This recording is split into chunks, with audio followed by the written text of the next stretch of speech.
और एक बार फिर से आप लोगों के साथ मिलकर के प्रभु का वचन सीखने और सिखाने के लिए जो सौभाग्य मिला है, मैं बहुत आनंदित हूँ और उस प्रभु का धन्यवाद ही देता हूँ। We will continue our studies in this topic, God-given emotions work for good or not. हम अपना इस जो शीर्षक हमें मिला, जिस विषय पर हम लोग चर्चा कर रहे हैं, उसको हम जारी रखेंगे। और जिस प्रकार से हमारा टॉपिक है, परमेश्वर के द्वारा दी गई भावनाएं भले और बुरे के लिए कार्य करती हैं, उसको हम लोग अध्ययन को जारी रखेंगे। So now we are going into our 7th study. और अभी हम लोग अपने जो 7वां अध्ययन है उसमें हम लोग प्रवेश कर रहे हैं। Today we are going to see about an angry army. और आज हम लोग एक क्रोधित आर्मी के बारे में सीखने वाले हैं। We shall read a passage in 2nd Chronicles 25th chapter 5 to 10 verses. दूसरा इतिहास 25 का 5 से 10वीं आयत तक। दूसरा इतिहास 25 अध्याय का 5 से 10। Can somebody read that passage, please? अगर किसी को मिलता है तो पढ़ने में मदद कर सकते हैं, नहीं तो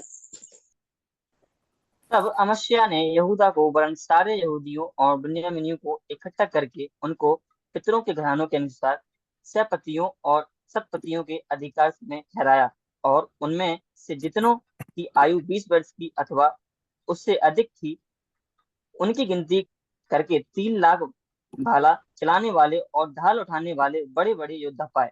फिर उसने 1 लाख इजरायली सूरवीरों को भी 100 किक्कार चांदी देकर बुलवाया। परंतु परमेश्वर के जन ने उसके पास आकर कहा, हे राजा, इजराइल की सेना तेरे साथ जाने न पाए, क्योंकि यहोवा इजराइल अर्थात एप्रैम की समस्त संतान के संग नहीं रहता। यदि तू जाकर पुरुषार्थ करे और युद्ध के लिए याब बांधे, तो भी परमेश्वर तुझे शत्रुओं के सामने गिराएगा, क्योंकि सहायता करने और गिरा देने दोनों में परमेश्वर सामर्थी है। मामू 10 5 to 10। हाँ, 10 तक 10 तक। हाँ, Yeah, 10 तक 5 to 10. ओके। अमस्या ने परमेश्वर के भक्त से पूछा, फिर जो 100 किक्कार चांदी में इजरायली दल को दे चुका हूँ, उसके विषय में क्या करूं? परमेश्वर के भक्त ने उत्तर दिया, यहोवा तुझे इससे भी बहुत अधिक दे सकता है। तब अमस्या ने उन्हें अर्थात उस दल को जो एप्रैम की ओर से उसके पास आया था, अलग कर दिया कि वे अपने स्थान को लौट जाएं। तब उनका क्रोध यहूदियों पर बहुत भड़क उठा और वे अत्यंत क्रोधित होकर अपने स्थान को लौट गए। Thank you, Yes, Sagar thank Singh. So here, it is really interesting to see that we are all faced once in a time in our life, faced with angry people. और मेरे प्यारो, ये बात को जानना और इस चीज को ध्यान देना कि हम अपने जीवन में किसी न किसी समय में एक क्रोधित व्यक्तियों से हमारा मिलन होता है। But imagine having nearly 100,000 men all angry against you. लेकिन याद रखिए, अगर मान के चलो कि जो 1,000 जो 100,000 अंकल 100,000 Yeah, 100,000. ओके ओके, मान के चलिए अगर 1 लाख जो सूरवीर हैं, अगर वो आपके विरोध में होंगे तो क्या होगा? I imagine also that they were all the people who were very skilled as soldiers, skilled to use weapons. Those people were angry at you at the same time. और साथ ही साथ जो तलवार भाला चलाने वाले इस्राएली लोग हैं और जो युद्ध में निपुण हैं, ऐसे लोग भी मान के चलो आपके विरुद्ध में खड़े हो जाएं। You can really imagine the difficulty and do not know what you would do. We find here in this passage, there was one man in the Bible who found himself in this kind of situation. और इस प्रकार की घटना को हम तो सामना नहीं कर सकते, लेकिन बाइबल के अंदर हम एक ऐसे व्यक्ति को पाते हैं जिसने इन सब घटनाओं का सामना किया। So here we see this king Amaziah had did a great mistake in his life in hiring the Israelite soldiers. और मेरे प्यारो, हम अमस्या राजा के जीवन में देखते हैं कि इसने एक इतनी बड़ी गलती की कि उसने इस्राएलियों के सूरवीरों को जो है 100 किक्कर चांदी दे करके उसने बुलवाया। As he did not seek the Lord's will in this matter, he created problem for himself and also for the kingdom of Judah. और इसीलिए क्योंकि अमस्या ने परमेश्वर की इच्छा को नहीं खोजा और ना ही उसको ढूंढा, इसीलिए उसने अपने खुद के लिए और सारे यहूदिया राज्य के लिए समस्या खड़ी कर दी। So he angered an entire army and he was forced to deal with the consequences of this anger, of their anger. और इसलिए मेरे प्यारो, हम इस बात को देखते हैं, जब उसने इतनी बड़ी गलती की तो उस गलती का जो खामियाजा उसको भुगतना पड़ा। So, like this king, sometimes in our life we go ahead, we run ahead of Lord and His will, and we create problems, we create different difficult situations in our lives for us and also for our family and also for our church life. और मेरे प्यारो, हम अपने यदि वैदिक जीवन को देखें तो इसमें हम कभी कभी जब जब हम अपने जीवन में परमेश्वर की इच्छा के बिना या परमेश्वर की इच्छा के विरोध में जाते हैं, तब तब हम देखते हैं कि हम अपने लिए, अपने परिवार के लिए और जो हमारी समाज है उनके लिए समस्या खड़ी कर देते हैं। So, as we consider this angry army, three questions come to mind in this passage. और इस भाग में जब हम इस जो एक हजार जो 1 लाख सूर्यवीर हैं, इनके जो क्रोधित हुए हैं, इनके विषय में जब हम देखेंगे, सीखेंगे, तो हमें यहाँ से, इस भाग से 3 सवाल खड़े होते हैं। So, the answer to these questions gives us God's instructions how we have to deal with our anger and also with those who are angry with us. और वो सवाल जो जवाब इस बात का जवाब देते हैं कि ऐसे लोग जो हमारे विरोध में क्रोधित हैं, या फिर ऐसे लोगों का झुंड जो क्रोधित है हमारे प्रति, क्या जवाब हमें उनको देना है और कैसे जवाब देना है, उसका पता हमको चलता है। So, the first question here was who was the target of their anger? इसलिए सबसे पहला जो सवाल यहाँ पर खड़ा होता है वो है कि उनके क्रोध का जो केंद्र कौन है। So, this army, Israelite army, was angry with the kingdom of Judah, especially with their king Amaziah.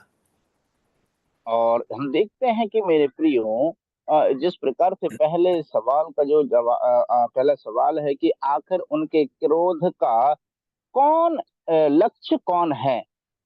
We have इसराइलियों to का जो सेना है, इसराइलियों का जो सेना है, आर्मी है, जिसको उसने 100 किक्कर चांदी दे करके मोल खरीदा था, बुलवाया था, वो उस यहूदा के राज्य और वहां के राजा अमस्या से बहुत ही ज्यादा क्रोधित हुए। So we have to understand here just little the history of the Israelite nation. अभी हमें इस बात को जानने के लिए हमें इजरायलियों का जो इतिहास है उसको हमें जानना होगा। The Israelite people were divided their nation after the death of Solomon and when his son Rehoboam came to take the throne. और जिस जिस प्रकार से मेरे प्रियो, जो इसराइल के लोग हैं, ये लोग रेहोबाम के द्वारा वो लोग जो है उठाए गए थे, जब वो उनको जो है लूटने के लिए आया था। We have to understand, we all know that there were 12 tribes in Israel. So one side there was 10 tribes and other side there was only 2 tribes, Benjamin and Judah.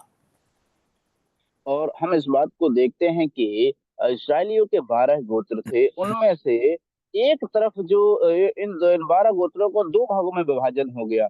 एक तरफ हो गए 10 गोत्र और दूसरे तरफ हो गए ओनली केवल 2 ही गोत्र, और वो गोत्र थे यहूदा था और Judah and one more tribe brother, Judah and Benjamin. Benjamin. Okay, Yeah. बिन्यामीन और यहूदा, यही दो वो गोत्र थे और बाकी के 10 गोत्र अलग थे। So these tribes, Benjamin and Judah, formed the south part of the kingdom called Judah, and they continued in the generation of David, and most of them were faithful to God. और मेरे प्यारो, हम इस घटना को देखते हैं, इस बात को देखते हैं कि ये जो यहूदा के जो गोत्र है, इन गोत्र वाले लोगों ने इसराइल का दक्षिणी एरिया में वो लोग पनपने लगे और पलते और बढ़ते चले गए और वहां पर यहूदा का राज्य स्थापित किया। But other side, it was the northern kingdom of Israel, which was called Ephraim, which was also consisted of other 10 tribes. और बाकी के जो जिनको इसराइल में भी इनको गिनती आती है, इसराइल कहा गया है, बाकी के जो 10 गोत्र थे। So that the south part was called Judah and the north part was called Ephraim. इसलिए जो साउथ एंड नॉर्थ, ओके, दक्षिण जो भाग है वो उस राज्य को यहूदा राज्य कहते थे और उत्तरी जो राज्य था, एरिया था, उसको एफ्रेम कहते हैं। So now we see here that the Judah people, most of them were faithful to God, but the other part, they fell into idolatry and they were not faithful to God.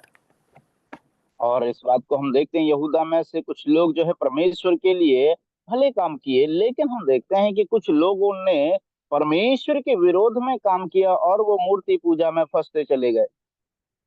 So, because of this, of their wickedness, God was not with them. So he was not happy when Amaziah went and hired these people for the war, for the battle. और इसीलिए मेरे प्यारो, हम इस बात को देखते हैं कि ये यहूदा का राजा इसराइल के जो 1 लाख सूरवीर हैं, उनको जो है 100 किक्कार चांदी दे करके बुलवाया युद्ध के लिए, इसीलिए वो क्रोधित हुए। But why did this king go and search these idol worshiping people? We find the reply here for this question in the second verse of this chapter. और इस अध्याय का ये जो दूसरा आयत है, वो जो सवाल हमने पूछा था उसका जवाब हमें इसमें मिल जाता है। We find here in 2 Chronicles 25th chapter 2nd verse, we see that he did what was right in the eyes of the Lord, but not wholeheartedly. That is, he was following God with a half heart. और हम इस बात को देखते हैं मेरे प्रियो, 25 अध्याय का दूसरा इतिहास 25 अध्याय का दूसरी आयत में लिखा हुआ है, उसने वह किया जो यहोवा की दृष्टि में ठीक है, परंतु खरे मन से ना किया, पूरे मन से ना किया। God wants total obedience from his children, for he knows that anything less will only cause us grief. और मेरे प्यारो, परमेश्वर उसके जो अनुयायी हैं, विश्वास रखने वाले हैं, उनके जीवन से परमेश्वर चाहते हैं कि पूरी तरह से संपूर्ण समर्पण के साथ में परमेश्वर के आज्ञाकारी होना है पूरे मन से। In James 1st chapter 8th verse, we read that a double-minded man is always unstable in all he does. और इस प्रकार से हम लोग प्रभु के वचन में देखते हैं कि जो दुचित्ता व्यक्ति होता है वो उसके जीवन में कभी भी स्थिर नहीं रह सकता। This is another wonderful passage which clearly shows us what is the behavior of a double-minded man. We should read that passage in Matthew 6 chapter 19 to 21st verse. हम लोग बाइबल में Matthew भी पढ़े 6 chapter 19 to 21st verse. और हम लोग जो है बाइबल में भी इसके विषय में पढ़ते हैं, जहाँ पर प्रभु का वचन साफ रीति से कहता है। मत्ती रचित सुसमाचार 6 अध्याय का 19 से लेकर के 21 तक हम लोग पढ़ेंगे। अपने लिए पृथ्वी पर धन इकट्ठा ना करो, जहाँ कीड़ा और काई बिगाड़ते हैं और जहाँ चोर सेंध लगाते और चुराते हैं, परंतु अपने लिए स्वर्ग में धन इकट्ठा करो, जहाँ ना तो कीड़ा और ना काई बिगाड़ते हैं और जहाँ चोर ना सेंध लगाते और ना चुराते हैं, क्योंकि जहाँ तेरा धन है वहाँ तेरा मन भी होगा। Do not store up for yourselves treasures on the earth, where both moth and the rust destroy, and where thieves break in the steal. And instead store up for yourselves treasures in heaven, where neither moth nor rust destroys, and where thieves do not break in and steal. For where your treasure is, there will your heart be also.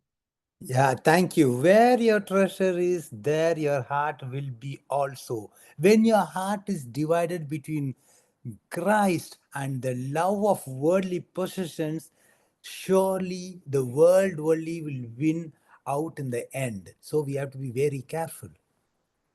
इसलिए मेरे प्यारो, हमें बहुत ही सावधानी बरतना है, क्योंकि प्रभु का वचन कहता है कि जहाँ तेरा धन होगा वहाँ तेरा मन भी होगा। इसीलिए अगर हमारा मन संसार की चीजों में लगा हुआ है, याद रखिएगा अंत में संसार ही जीतेगा और हम हार जाएंगे। That is why it is important for us to commit everything we have to God. इसीलिए मेरे प्रियो, ये बहुत ही महत्वपूर्ण है कि हम हर एक चीज को परमेश्वर के सामने अपने आप को समर्पित कर दें, जो कुछ भी हमारे पास है, और हम पूरे मन से समर्पण करें।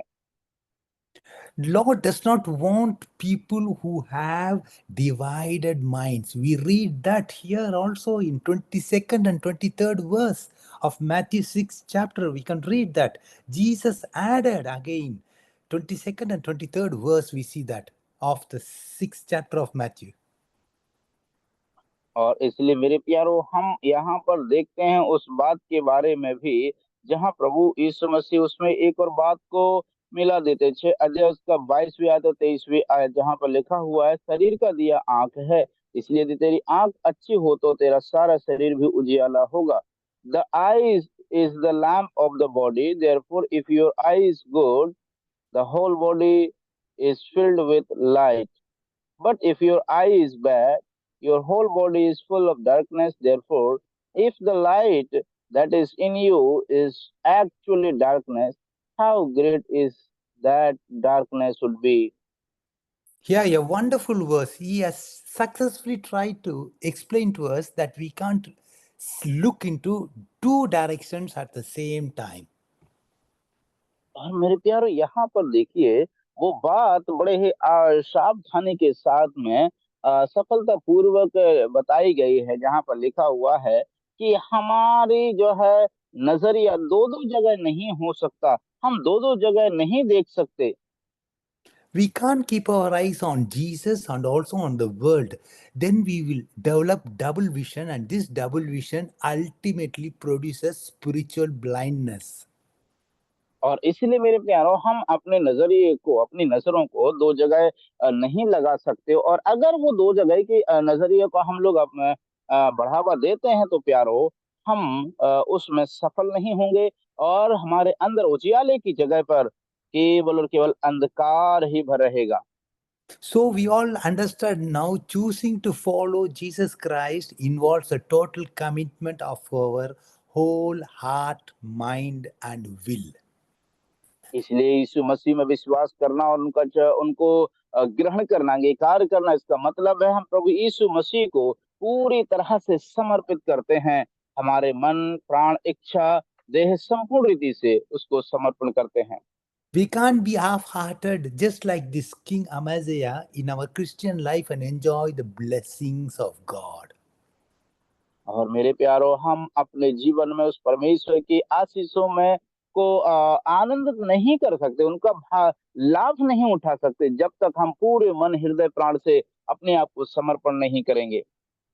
This king, he had already nearly 4,000 soldiers with him to fight against the Edomites, and with the Lord's power, he would have clearly won the battle. और मेरे प्यारो, जो एदोमियों से अगर वो परमेश्वर की इच्छा के अनुसार चलता, पूरे समर्पण के साथ चलता, तो बड़ी आसानी से जो है वो एदोमियों पर जीत हासिल कर लेता। But instead of placing his confidence on God, he had put his faith in the numbers instead of God, and he hired some soldiers in the enemy side, paying them 100 talents of silver. और मेरे प्यारो, हम देखते हैं अमस्या की गलती को कि उसने परमेश्वर में भरोसा रखने की जगह उसने 1 लाख सूरवीरों पर अपना भरोसा जताया। और उन पर भरोसा जताने का परिणाम फिर क्या मिला उसे? मेरे प्रियो, वो परमेश्वर को भूल करके उन पर भरोसा किया, निराशा उसको मिली, पराजय का सामना उसको करना पड़ा।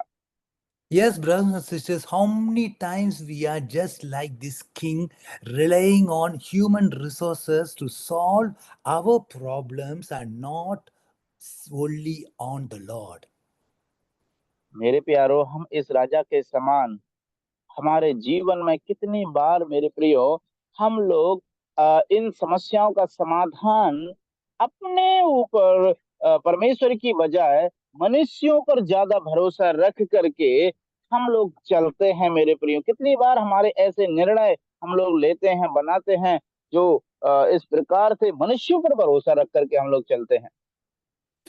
We can now come back to 2 Chronicles 25th chapter 9th verse. We see here what was in the heart of this king, hidden there. और मेरे प्यारो, हम लोग उसी में दूसरा इतिहास में आ जाएंगे और उसका 9वीं आयत को हम लोग पढ़ेंगे। तो वहां पर हम लोग पाएंगे कि इस राजा के हृदय में वास्तव में क्या था। उसको जब हम पढ़ेंगे तो लिखा हुआ है, जब राज्य उसके हाथ में स्थिर हो गया तब उसने अपने उन कर्मचारियों को मार डाला जिन्होंने उसके पिता राजा को मार डाला था। It came about that as soon as his rule was well established, he killed the servants who had murdered his father, the king. No, to 2nd Chronicles 25th Yeah, chapter 9th verse. 9th verse, I Yeah, think so. 9th verse. Yes, uncle. अमस्या ने परमेश्वर के भक्त से पूछा, फिर जो 100 एकड़ चांदी मैं इस्राएली दल को दे चुका हूँ, उसके विषय क्या करूं? परमेश्वर के भक्त ने उत्तर दिया, यहोवा तुझे इससे भी बहुत अधिक दे सकता है। अमस्या said to the man of God, but what will we do about the 100 talents that I have given to the army of Israel? The man of God answered, Yahweh is able to give you much more than that. Yes, this king was more concerned about the money than he was about the glory of God. और इस व्यक्ति को हम लोग क्या देखते हैं प्यारो, कि ये व्यक्ति ज्यादा जो है उस चांदी और धन के ज्यादा सोचने वाला व्यक्ति था, परमेश्वर की बजाय ज्यादा धन पर विचार करने वाला व्यक्ति था। Yes, this king was not concerned about pleasing God, but rather he was concerned how much it will cost him to please God. मेरे प्यारो, इस बात को बारे में प्रियो परमेश्वर को प्रसन्न करने के विषय में वो चिंता नहीं करता था, लेकिन वो इस बात में ज्यादा चिंतित था कि आखिर परमेश्वर को कितने चांदी दे करके उस प्रसन्न किया जा सकता है। How many times we have been just like this king? Money is very obvious and more important to us than obedience. We like to keep money and lose God's blessing. और मेरे प्यारो, इस प्रकार से हमारे जीवन में भी प्रियो ऐसा ही घटित होता है कि हम कई बार पैसे को ज्यादा प्रिय मानते हैं, पैसे पर ज्यादा भरोसा जताते हैं और परमेश्वर की इच्छा, परमेश्वर की आशीष और परमेश्वर की जगह पर हम पैसे को ज्यादा प्रिय समझ करके उसको अपने जीवन में महत्व देना आरंभ कर देते हैं।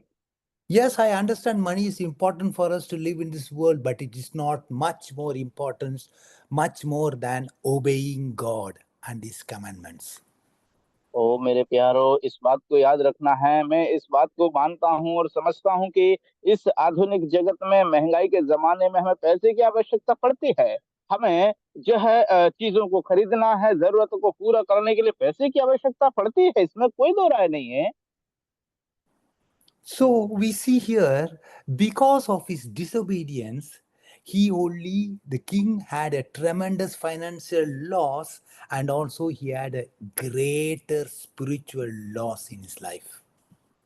और मेरे प्यारो, उसकी इस राजा की इस मूर्खता के कारण, इस गलत निर्णय के कारण 2 नुकसान हम इस व्यक्ति के जीवन में देखते हैं। पहला, उसने उस धन और संपत्ति को खो दिया और दूसरा, उन आत्मिक आशीषों को उसने खो दिया।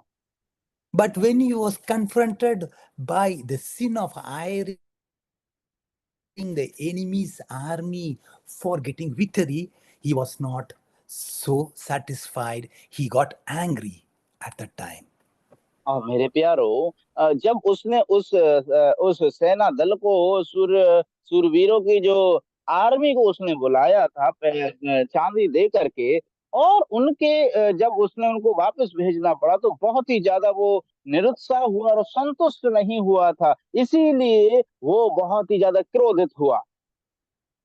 Sometimes, brothers and sisters, we have to pay a price for our disobedience, but we must not dwell on our mistakes. और मेरे प्यारो, कभी कभी हमें हमारे जीवन में जो भी हम गलती करते हैं उसकी हमें कीमत चुकानी पड़ती है, लेकिन प्रियो, हम उस अनाज्ञाकारिता में ही जीवन ना बिताएं। We have to realize that obedience and disobedience both require an investment on our part. और मेरे प्यारो, हमारे भाग में परमेश्वर की जो है आज्ञाकारिता का निवेश करना बहुत ही जरूरी होता है। So, the Lord's dividends for obedience is much more important and much more wonderful, much more than the temporary benefits for our disobedience.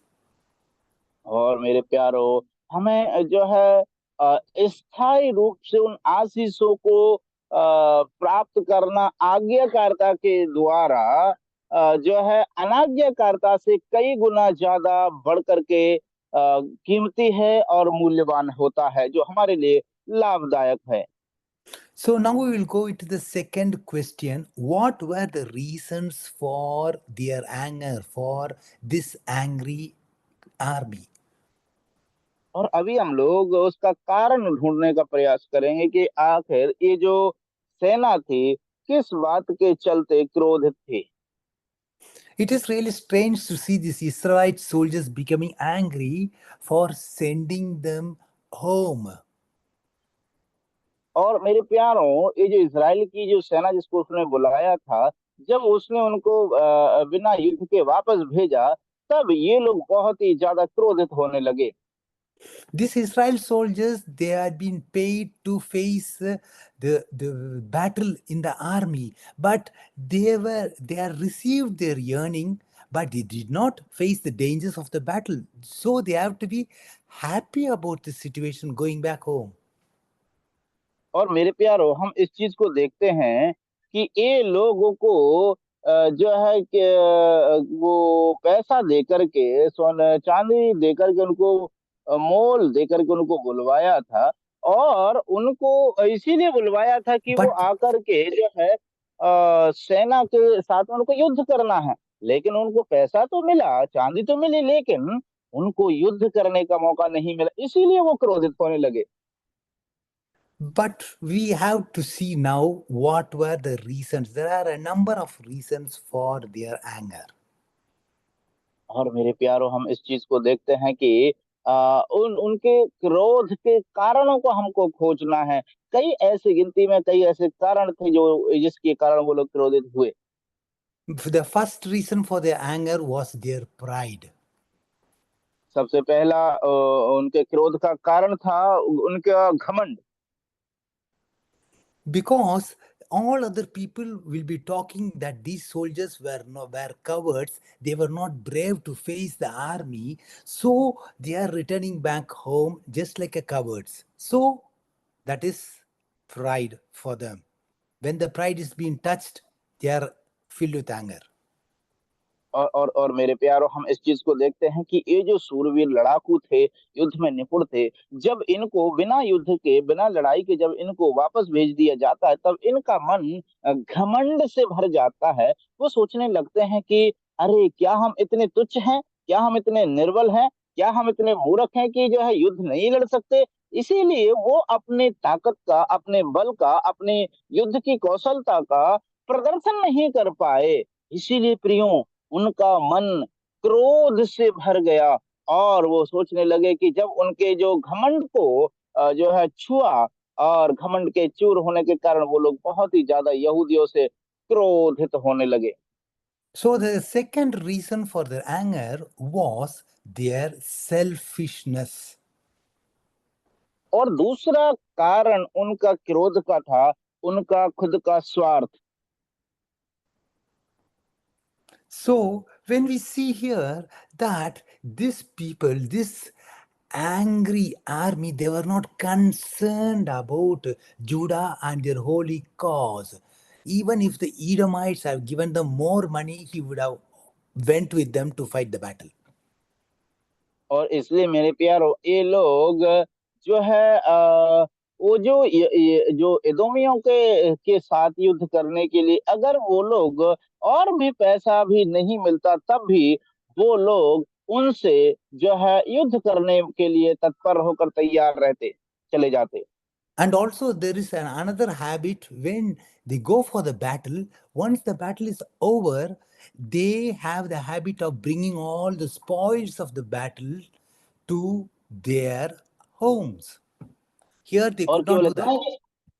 He, yes, और उनकी एक और आदत थी कि जब कहीं भी, जहां कहीं भी उनको जो है युद्ध में भेजा जाता था, युद्ध करने के लिए जाया करते थे, और जहां कहीं भी जब वो उस राज्य जिसके साथ में वो लड़ाई करते थे, अगर वो उनको जीत लिया, उनको हरा देते थे, तो वहां की जो लूट होती थी उसको वो अपने घर पर ले आते थे और अपने घर में उसका उपयोग करते थे। यहाँ पर जब उनको युद्ध नहीं हुआ तो उन्हें कोई लूट नहीं मिली, इसीलिए और भी ज्यादा वो क्रोधित होने लगे।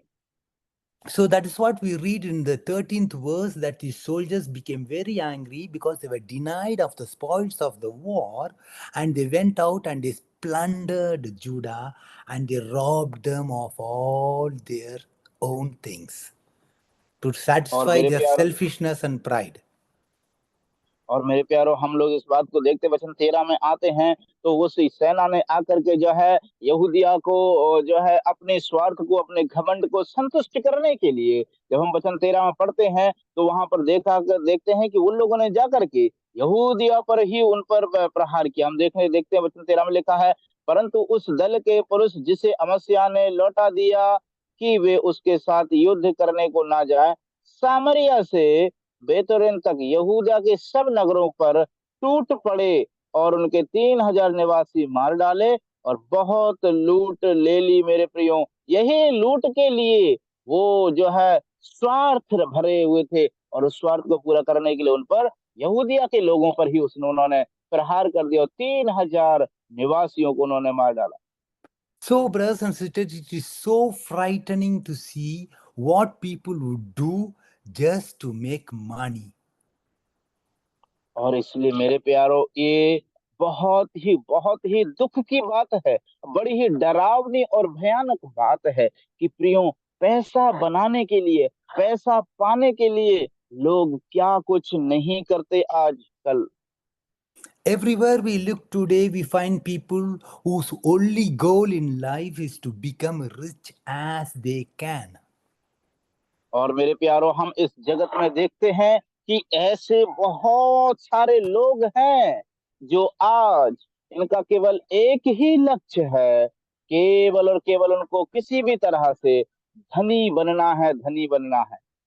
They will do whatever they want to make a profit, and they will even step on other people in order to reach the top. और मेरे प्यारो, हम देखते हैं कि वो लोग उनके जीवन में धनी बनने के लिए, ऊंचा उठने के लिए जो कुछ भी कर सकते हैं, वो कुछ भी करने के लिए, किसी भी हद तक जाने के लिए वो तैयार रहते हैं। और उनके नीचे, उनके बगल में जो भी व्यक्ति आता है, उसको गिरा करके, उसके ऊपर चढ़ के वो आगे बढ़ करके खुद ही सबसे ऊंचे लेवल पर पहुंच करके धनी बनना चाहते हैं। So they have no ethnical standards. Then they want to live to make a living, but they are not making a life. इसलिए मेरे प्यारों, वो ज्यादा अपने जीवन से ज्यादा प्रेम रखते हैं, लेकिन वो दूसरों के बारे में बिल्कुल भी कदापि चिंता नहीं करते। But once who reach top on doing all these things, when they reach top, what they find there, they find nothing is satisfying there. So they become so miserable, lonely, hopeless people in this world. इस संसार में जब उनको उस स्तर तक जहां तक वो पहुंचने के लिए कोशिश करते हैं, जब वो नहीं पहुंचते, तब हम लोग क्या देखते हैं मेरे प्रियो? इस संसार में निराशा से भरे हुए, इस संसार में वो लोग जो है निराशा से भर करके उनके हाथ खाली छूछे हाथ रह जाते हैं और वो निराशा में डूब जाते हैं।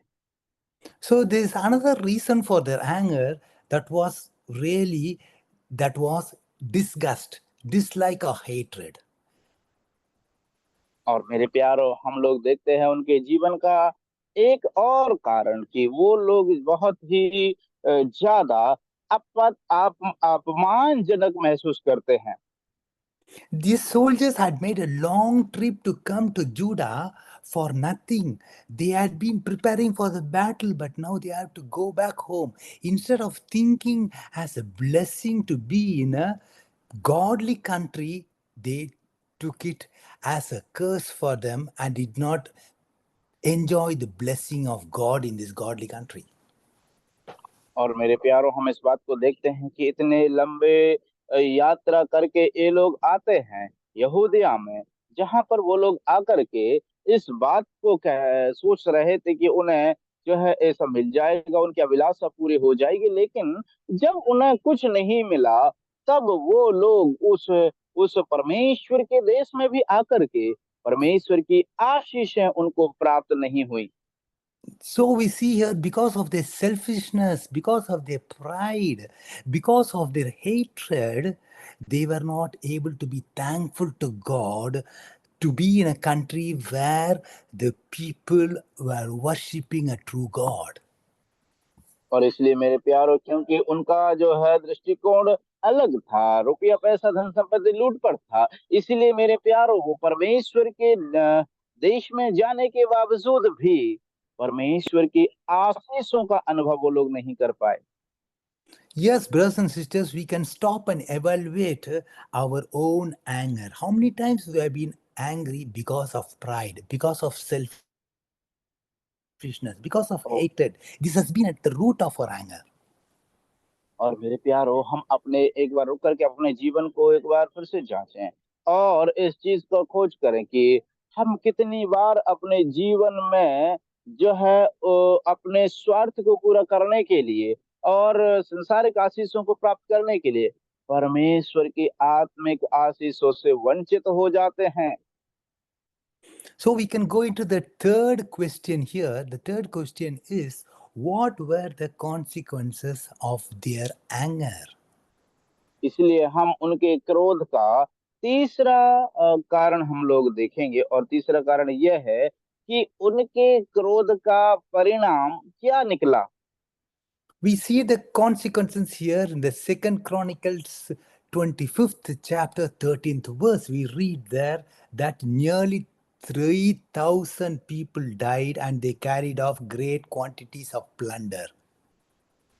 और मेरे प्यारो, उस क्रोध का परिणाम को हम लोग देखते हैं कि उन लोगों ने आकर के यहूदिया के उस नगर के 3,000 पुरुषों को उन्होंने मार डाला, और वहां की सारी लूट को अपने साथ वो लेकर के चले गए। So this king went to the battle with his army to fight against the Edomites, but he left the villages in Judah unprotected, so that the enemies came there and they killed many thousands of people.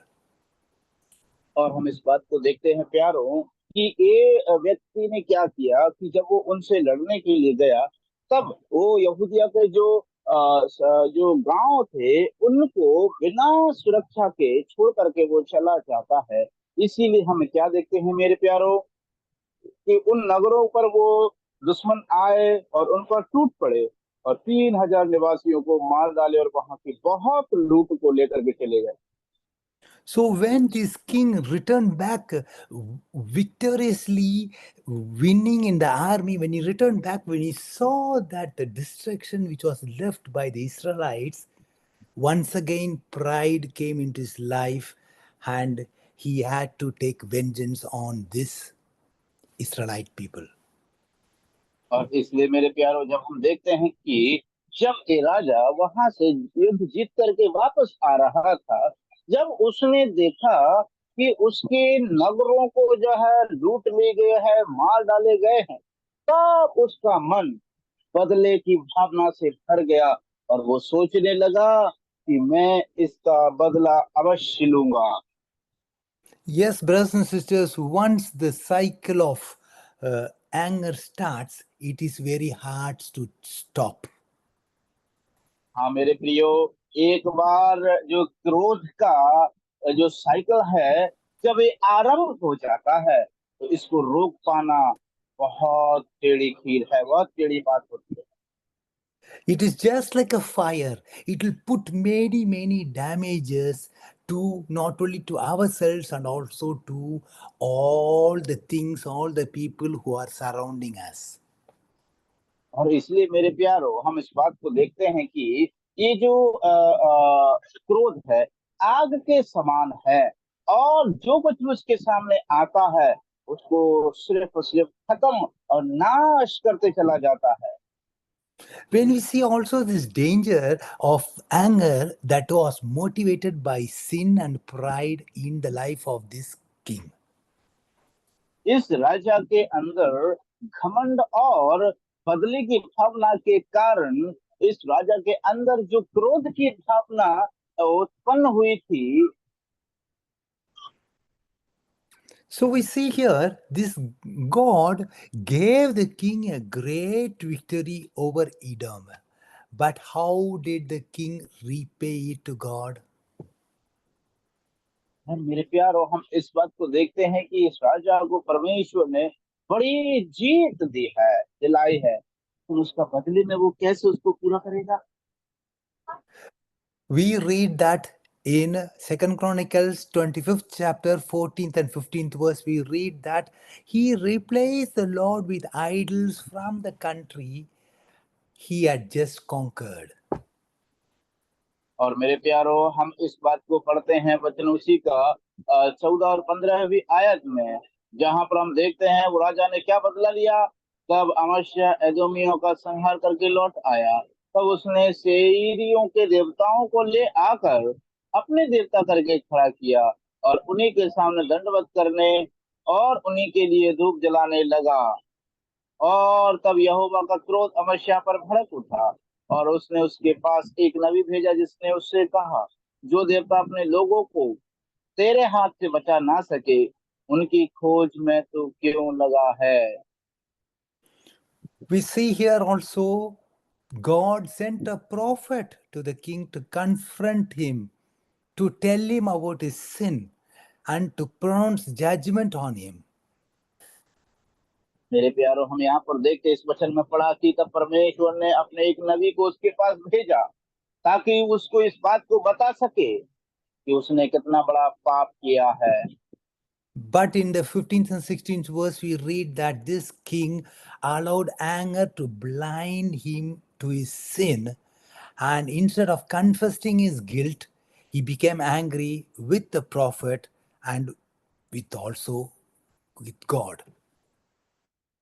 और मेरे प्यारो, जब हम 16वीं आयत में आते हैं, घमंड ने उसकी आंखें इस तरह से बंद कर दी थी कि वो उस जो दूत जो उसने भेजा था उसको सुनना नहीं चाहता था। वह उससे कहता है, वचन 16 में लिखा हुआ है, और जब वह उससे कह ही रहा था कि उसने उससे पूछा, क्या हमने तुझे राजमंत्री ठहरा दिया है?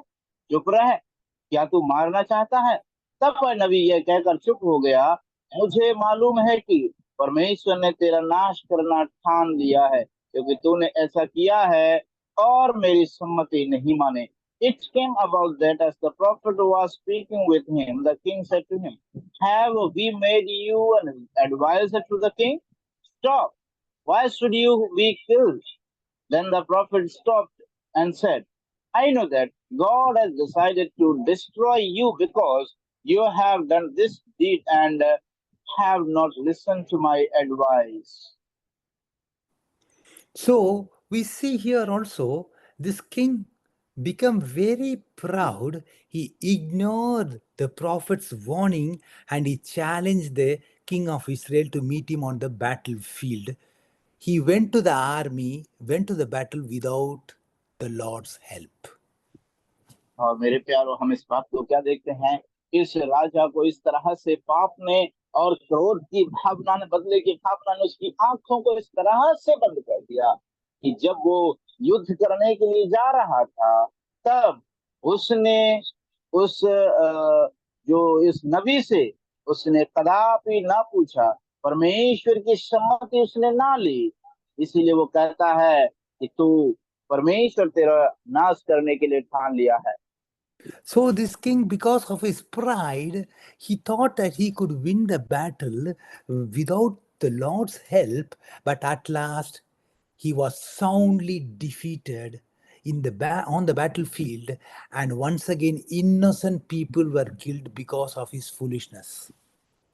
और इसकी इसी मूर्खता के कारण मेरे प्रिय, हम लोग देखते हैं कि एक बार और युद्ध होता है, और उस युद्ध में जो निर्दोष लोगों का खून बहाया जाता है, और उसके बाद में इस राजा को बहुत ही बड़ा हार का सामना करना पड़ता था। I am remembered here of a verse in Proverbs which tells that pride grows before destruction and a haughty spirit before a fall. Proverbs 16:18. और जिस प्रकार से नीति वचन का वचन मुझे याद आता है, और इस राजा में के जीवन में वो वचन पूरा होता है, जिसको हम लोग नीति वचन 16 अध्याय उसकी 18वीं आयत में पढ़ते हैं। विनाश से पहले गर्व और ठोकर खाने से पहले घमंड आता है। Pride comes before destruction and a haughty spirit before a downfall. Yeah, if only this king had humbled himself and confessed his sin to God instead of becoming angry, he could have saved himself and the nation from a great deal of heartache and loss. और मेरे प्यारो, इस राजा ने अगर उस परमेश्वर के नबी की अगर उसने बात को मान लिया होता, तो बहुत से जो निर्दोष लोगों का जो है जनहानि हुई उसको बचा देता। बहुत सारे लोग जो नाश हो गए वो उन सब से बच जाते। So this king, he became himself a worst enemy for himself. और इसलिए मेरे प्यारो, वो राजा अपने आप का खुद का शत्रु अपने आप ही बन गया। So we see here that this king of Israel, Joash, he came and broke the walls of Jerusalem, took all the gold. We read that in the 21st and 24th verse. He took all the gold and holy vessels from the temple, and he also took the personal treasures of the king. और मेरे प्यारे, इस राजा को हम लोग क्या देखते हैं, जब ऐसा हुआ तो तब इसराइल के राजा योआश ने चढ़ाई की और उसने और यहूदा के राजा अमस्याह ने यहूदा के देश के बेत शेमेश में एक दूसरे का सामना किया। और जब हार गया तो हर एक अपने अपने डेरे को भागा। तब इसराइल के राजा ने और अहसा ने, जो उसका पोता था, वहां के मंदिर के शहरपनाह के सब चीजों को वो ले जा करके अपने साथ ले जाते हैं। But the king was not killed in the battle, but his sin continued to bring him to this kind of situation. At the last, we read in the 27th and 28th verse, he was assassinated by his own people. और मेरे प्यारों, हम देखते हैं कि इस राजा को उस समय में मारा तो नहीं गया वो, लेकिन उसका पाप और अधिक बढ़ता चला गया। तब हम उसके परिणाम को क्या देखते हैं, जब वचन 27 और 28 में आते हैं, वहां पर हम देखते हैं कि वो उसके खुद के लोगों ने ही उसे छोड़ दिया। वचन 27 में पढ़ते हैं, जिस समय अमस्याह यहोवा के पीछे चलना छोड़कर फिर गया था, उस समय से यरूशलेम में से उसके विरुद्ध द्रोह की गोष्ठी होने लगी और वह लाकीश को भाग गया, और दूतों ने लाकीश तक उसका पीछा करके उसको वहीं मार डाला। So we see here, brothers and sisters, this king lost his wealth, lost his honor, and also he lost his wife because of his pride, selfishness, and anger. और मेरे प्यारों, हम यहाँ पर देखते हैं इस राजा के जीवन से क्रोध के कारण वो अपने उसका संपत्ति को खो दिया, उसका जो गवाही को, उसने इज्जत को खो दिया, उसने अपने जीवन को भी यद्यपि खो दिया उस घमंड के कारण। So we have to be very careful with our anger. It is just like a fire can burn us if you are not able to control it in time. और मेरे प्यारों, इसलिए हमें बहुत सावधानी बरतना है। हम जब क्रोधित होते हैं, मेरे प्यारों, अगर हमने उसको समय रहते खत्म नहीं किया, क्रोध को नहीं रोका, नियंत्रण में नहीं लाए, तो आगे के समान वो नाश करता चला जाएगा। So we have seen here today 3 questions to deal with the anger, God-given emotions. और इसलिए मेरे प्यारों, हम लोग यहाँ पर 3 कारणों को, 3 सवालों को हमने देखा, जो परमेश्वर के द्वारा दी गई भावनाएं हैं जो क्रोध के विषय में। The first question was, who was the target of this angry army? और हम पहला जो सवाल यहाँ पर पहला था कि आखिर इस क्रोधित आर्मी का लक्ष्य कौन बना। The king was the target of this anger because he was a half-hearted, because he was a double-minded man. और उनके क्रोध का लक्ष्य ये राजा था, क्योंकि उसने, ये व्यक्ति, राजा जो है, दुष्टता व्यक्ति था, और ये जो पूरे मन से परमेश्वर को वो नहीं मानता था। The second question is, what were the reasons of their anger? That was pride, selfishness, and hatred. और दूसरा का सवाल हमने देखा था, उनके क्रोध का कारण क्या क्या है। वो था घमंड, स्वार्थ, और जो है उनका स्वार्थ। That is the third question, what were the consequences of their anger? 3,000 people were killed because of the king's foolishness. और इसलिए मेरे प्यारों, उनके क्रोध का परिणाम अंततः क्या फल उन्हें मिलता है, हम लोग देखते हैं। और वो फल क्या निकला, उसका परिणाम क्या निकला। इस राजा की मूर्खता के कारण 3,000 निर्दोष लोगों का लहू बहाया गया, हत्या हो गई। Yes, brothers and sisters, the key to dealing with anger is self-control, which only the Holy Spirit can produce in us. और इसलिए मेरे प्यारों, क्रोध के साथ में नियंत्रण को कर पाना, उसका केवल एक ही चाबी है, वो है परमेश्वर के हाथों में अपने आप को समर्पित करके नियंत्रण में लेकर के आना। और वो केवल और केवल परमेश्वर की आत्मा ही है जो हमारे अंदर पैदा करते हैं। When anger arises in our lives, we have to take a honest look at ourselves and find out what is the source of that anger. और इसलिए जब कभी हमारे जीवन में क्रोध आता है, हमें रुक करके अपने उसको परखना है, जांचना है, और इस क्रोध आने का स्रोत क्या है। When we find that it is the result of pride, selfishness, or some other sin, we have to humbly confess our sins to God. और इसलिए जब हम इस बात को पाते हैं कि अगर उस क्रोध का कारण है घमंड, कारण है स्वार्थ, कारण है जो है दूसरों को क्या बोलते हैं, इज्जत वाली बात है, ऐसी बात अगर आती है प्यारों, तो हमें परमेश्वर के सामने अपने आप को नम्र करके, अंगीकार करके उस बात को परमेश्वर के साथ में समर्पण। Yes, dear brothers and sisters, are we a joy to God or are we a breaking his heart because of our behavior? और इसलिए मेरे प्यारे भाइयों बहनों, हमें इस चीज को समझना बहुत जरूरी है। क्या हम परमेश्वर के उन आशीषों का आनंद ले पा रहे हैं? क्या हम परमेश्वर के साथ में अपने सहभागिता को बनाए रखते हैं या तोड़ते जा रहे हैं? May God fill us with his love that we need so that we might be able to control the anger that within us, that is within us.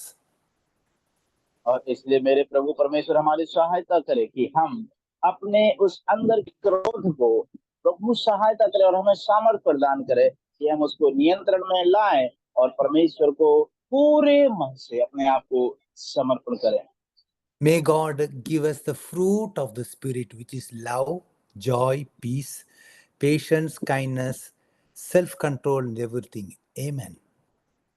आमीन। और परमेश्वर हमारी सहायता करे कि जो पवित्र आत्मा के फल है, प्रेम, आनंद, धीरज, कृपा, शांति, भलाई, नम्रता और संयम है, ये सारे वरदान, ये सारी आशीष प्रभु हमें सहायता करे और उनके फल हमारे जीवन में लगे। इसके धन्य नाम की महिमा हो। आमीन।